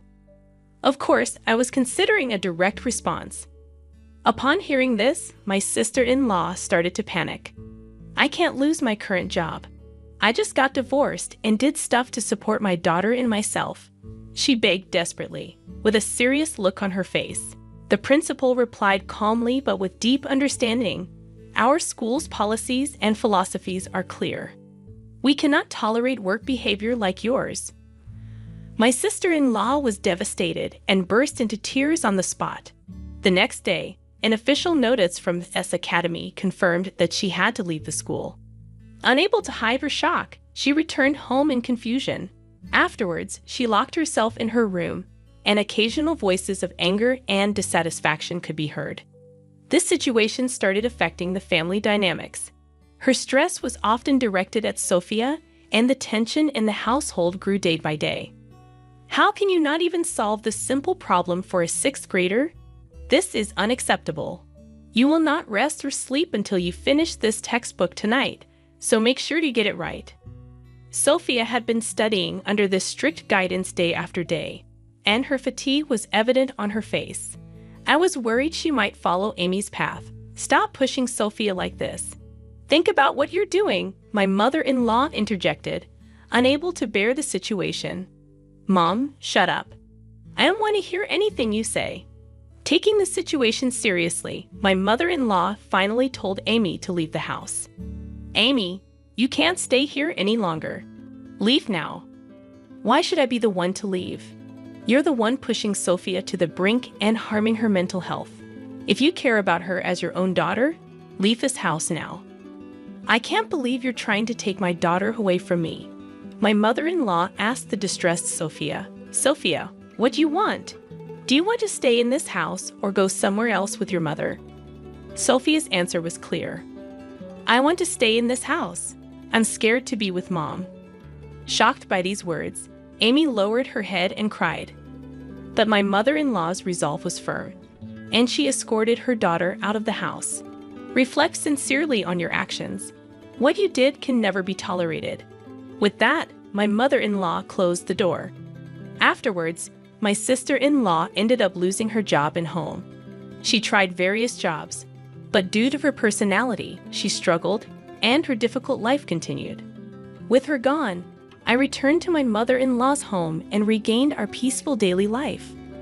Sophia regained her peace of mind and started to smile every day.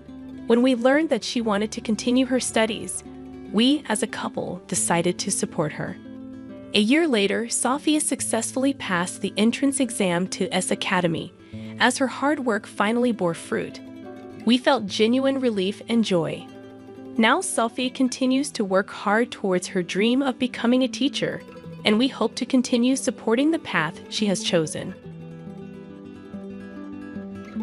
Hey everyone, I'm Claire, and I want to share a chapter of my life that revolves around challenging relationships with my in-laws and husband. Currently navigating the complexities of a divorce, I thought it might resonate with those of you who've experienced unwarranted criticism from your in-laws. Let me take you back to how it all began. I met Zane, my now estranged husband, on a dating site when I was a 19-year-old college student. Zane, at 25, had a stable job. Despite the age gap, love blossomed between us. I've never been one to judge based on age or appearance, so Zane's age was never a concern for me. However, Zane struggled with our age difference. He often questioned, "Why are you with me, Claire? I don't understand. I'm so much older than you.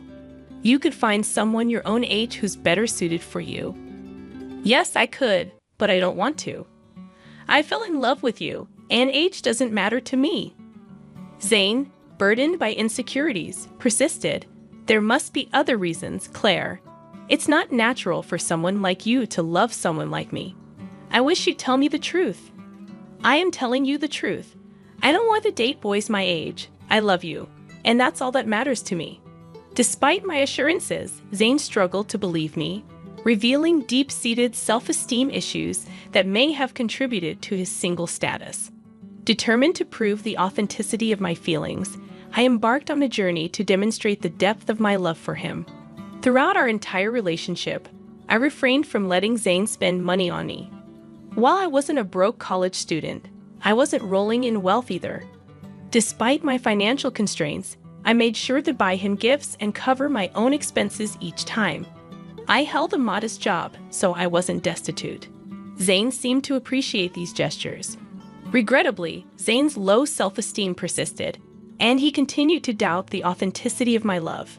Despite my best efforts to be supportive and understanding, his mistrust shattered my heart.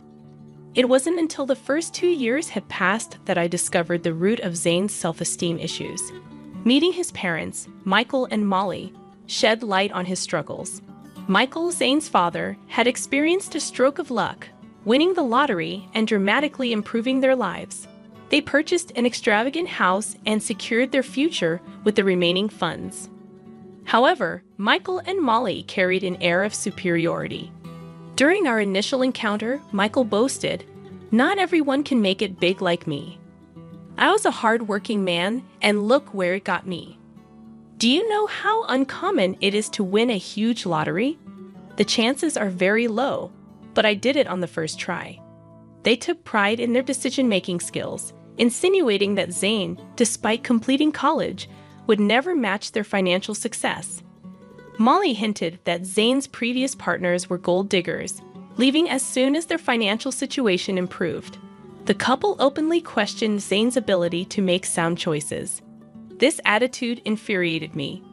Zane's parents indirectly accused every girl he dated of being interested only in his money. Over time, Zane internalized these beliefs, contributing to his insecurities.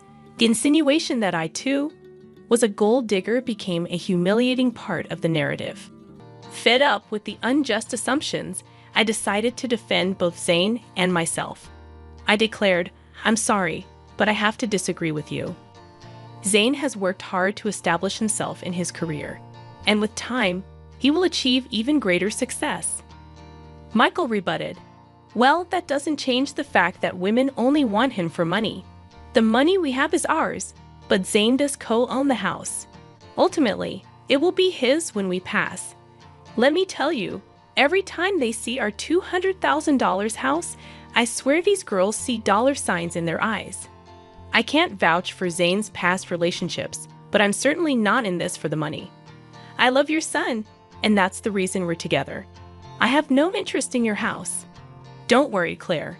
Sometimes it's challenging to accept that people can be successful and live in nice houses. You live in a small rented apartment with roommates. After spending time around our house, you might start desiring it too. It's just a matter of time." Michael and Molly's comments were pushing my anger to the brink. I was on the verge of exploding. Zane heard it all but chose not to respond or defend himself, steering the conversation in a different direction. His nonchalant attitude surprised me. On our way home, I decided to address it with him. "Zane, your parents are being unkind. They're insulting both of us. Why didn't you speak up? What did you expect me to say, Claire? I can't be certain they're entirely wrong. Women in the past have used me to try and benefit from my parents' wealth. They made grand plans involving the house and how it would be ours once my parents passed away. Even if they were gold diggers, that doesn't mean I am one too. You stayed silent when your family insulted me as well. You know my family is well off now. There's a chance they're right about everything. I'm not saying you had bad intentions, but I can understand why it might seem questionable. You don't have parents, so you rely on my inheritance alone. What you're suggesting is absurd, Zane. I've never pressured you to spend money on me. And just because I don't have an inheritance doesn't give you the right to label me a gold digger." Zane remained unwilling to acknowledge my concerns, insisting that he loved me, and the reasons behind it didn't matter. He shrugged off the need for further discussion. While some might have found solace in such assurances, I couldn't accept the thought of him harboring negative beliefs about me. I attempted numerous conversations, hoping to make him understand my perspective. I even suggested therapy, recognizing its potential benefits for him. However, he adamantly claimed there was nothing wrong, causing me to eventually abandon the effort. As time passed, I distanced myself from his family. We became engaged shortly after my college graduation, and although my job paid decently, I started saving to contribute to our wedding expenses.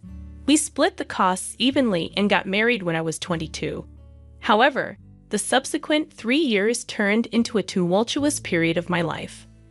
Zane frequently visited his parents, returning home in a sour mood each time. I knew Michael and Molly were still taunting him and branding me as a gold digger. Despite my pleas for Zane to limit contact with them, he continued to engage with his parents. Their words poisoned his perception of our relationship, convincing him that no one could genuinely love him. Even after years of love and care, Zayn remained suspicious of me. The burden of constantly proving myself became increasingly draining. However, the breaking point arrived on Zayn's birthday. In line with his preference for small celebrations, we had a quiet cake party at home. I presented him with the expensive watch he had desired. Zayn was elated with the gift, but my joy waned when he suggested visiting his parents to showcase it. Despite my reluctance, I accompanied him at his insistence. Upon reaching their house, Zayn eagerly displayed the watch to Molly and Michael. "Mom, Dad, look at this beautiful watch Claire gave me. I've been wanting it for a while now. Isn't it gorgeous?" "Oh, did she know, Zayn? It seems she does love you after all. We were quite concerned for a while there." "Don't get carried away, Michael. She's a gold digger. She married our son because we own a $200,000 house. Let's not forget the facts." "Yeah, you're right. I almost forgot that the house is the only reason Claire married Zayn." "Excuse me? Why do you think I married your son for your house?" "Well, you were just living in an apartment after working for 4 years. Besides, Zayn is so much older than you. Why would you marry him unless you want something from him? I'm sure our house was always an attraction, if not his money. I married your son because I love him. All your theories about my gold-digging intentions are wrong. Zayn knows the truth, and he will tell you that, won't you, Zayn?" To my complete surprise, Zayn remained silent. I was already feeling uncomfortable with my in-laws' belief that I was a gold digger, but Zayn's reaction, or lack thereof, shocked me. He kept his head down and avoided eye contact with me. Feeling perplexed, I decided to push him a bit. I couldn't fathom why he wasn't standing up for me. "Why are you not saying anything? Your parents always thought I was a gold digger. How will they know the real me if you don't tell them? Why are you quiet? Tell them they're wrong." I don't know what you want me to say, Claire. I don't know if my parents are off the mark. There might be a possibility that you're after this house." "Are you serious right now, Zayn? You believe I married you for your assets?" He's not wrong to think like that. It's suspicious that you've never considered buying a house. You haven't even discussed it with him. For someone renting a place, owning a house should have been a priority. Yeah, it should be a priority, but you've chosen not to work toward owning a house. Our place is expensive, and you can't afford something like this even if you tried. So you decided to marry Zayn and settle here. That makes more sense to me. I mean, why would you marry me, Claire? You might have feelings for me, but I think there's more to it than just love. I found myself speechless after this exchange. All the love I had for Zayn seemed to have been reduced to nothing.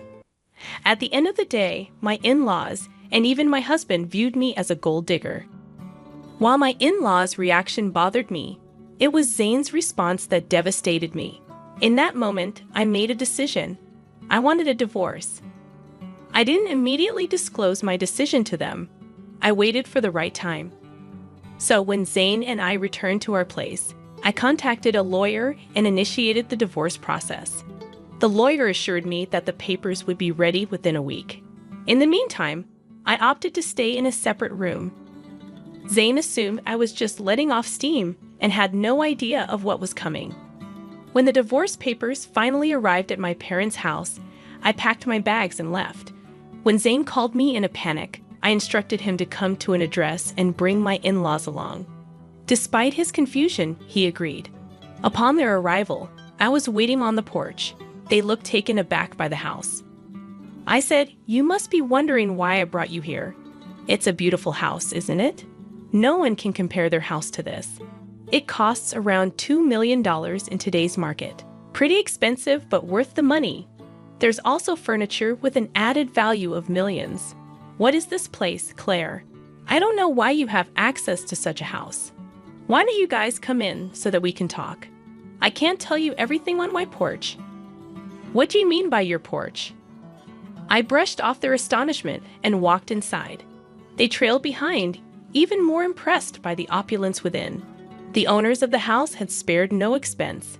As we settled down, I took a deep breath and addressed them. I've reached a decision, and that's why you're here. I filed for divorce. Here are the papers. We can proceed with an uncontested divorce if you agree. What? I don't understand. Why are you filing for divorce? Zane's voice held a mixture of confusion and concern. Because you and your parents believe I'm a gold digger. You think I'm after your house, right? Despite my assurances, you refuse to listen. So I'll spare you from my gold-digging self and divorce Zane. It seems that's what everyone wants. You're considering divorce just because my parents told the truth. That's ridiculous. We didn't say anything untrue. Why the dramatics? Zane's tone betrayed his disbelief. I think this is for the best, Zane. If she's adamant, you should sign the papers. At least then you'll find someone who truly loves you. His mother interjected, her expression unreadable. Why did you bring us to this house? Do you expect me to buy this for you as part of our divorce settlement? Zane's voice carried a tinge of accusation. Why would I need you to buy this house, Zane? This house is already mine, I replied calmly. The shock and disbelief etched on their faces hit me like a bomb. They regarded me with disbelief, as if I were joking. Zane and his family seemed utterly unconvinced. How on earth can you afford a house like this? You're renting, and your job isn't enough to cover this. Stop lying to us, Zane's father demanded, his tone sharp with suspicion. I'm not lying, Zane. Remember when I mentioned that my parents left me some inheritance? Well, this is the house I was talking about. It's under a trust now, but I'll officially inherit it when I turn 30. I don't work a high-paying job because I have a trust fund waiting for me. That's impossible. Your parents passed away a long time ago. They should have let you have the house earlier. Well, you see, my parents were aware of the potential leeches I might attract. So they instructed me never to disclose the house or trust fund to anyone. Call it foresight. But they knew someone could exploit me. Hence, they placed everything in a trust to keep it safe until I reached 30. By then, I'd hopefully be settled with someone who genuinely cared about me, not my inheritance. Oh my God, Claire. You should have told us about your wealth. We had no idea. This is a sizable house you have. We could all live very comfortably here. Yeah, you should have shared that sooner. We thought you were after our house. We could have avoided all the misunderstandings. I'd always knew Claire was perfect for Zane. I've been saying she's a great woman. Look how wealthy she is. Zane really found a great match. Hearing this, I couldn't help but laugh. Their attitude toward me had shifted so rapidly that it made my head spin. What was even more bizarre was that they soon seemed to forget about the divorce filing. I took out the divorce papers and signed them. As I was saying, here's my signature for an uncontested divorce. You can just sign these to make it easy if you want to fight. We can take this to court. I won't live with you anymore. Claire, listen to me. There's no need to rush this. You've already proven you're not a gold digger. There's no reason to get a divorce anymore. We'll even apologize for any misunderstanding. That should make things better, right? Yes, Michael is right. We're sorry, Claire. We doubted you for no reason. I don't want your insincere apologies, Zane. For 2 years, you allowed your family to berate me and label me a gold digger. I expected you to at least defend me. But no, you sided with them and accused me of being a gold digger as well. I won't stay with someone who doesn't respect his wife. I'm done with you. We can part ways amicably or involve the courts. The choice is yours. Zane, Molly, and Michael tried their best to change my decision, pleading with me to let go of the past. In their minds, what happened was just a simple misunderstanding. Not once did they show remorse for tarnishing my name. Their audacity fueled my anger. When I reached my breaking point, I demanded they leave before I called the police. My anger intimidated them, and they left. Over the next few weeks, Zane and my in-laws continued to harass me daily. They begged, pleaded, and even offered bribes to convince me to stay. Their belief that I could be swayed with money only intensified my fury. It revealed that they still considered me motivated by financial gain. The irony was that, as Zane co-owned the house with his parents, I was entitled to half of his share. This realization fueled their desperation for reconciliation. Despite their attempts, I remained steadfast in my decision to part ways. I relocated all my belongings to my parents' house, asserting my right to stay there even before officially taking ownership. Zayn and the in-laws persisted in reaching out, prompting me to change my number entirely. I wanted to avoid their constant attempts to contact me from unfamiliar numbers. Zayn attempted to discuss matters at my workplace, but security was informed and asked him to leave. Zayn still hadn't signed the divorce papers, holding out hope for a change in my decision. Nearly a year has passed since I initiated the divorce proceedings. With only a year or less remaining before the legal process concludes, I've managed quite well on my own. Living independently, I've found happiness and financial stability. While I've gone on dates, I'm not considering anything serious at the moment. According to a cousin of Zayn's, they are apprehensive about paying me my entitled share of the house. Legal fees are piling up, and their savings are insufficient. Zayn is even pushing for a sale, harboring resentment toward his parents for the upheaval in his life. At this point, I simply don't care and only want to be free from that toxic family.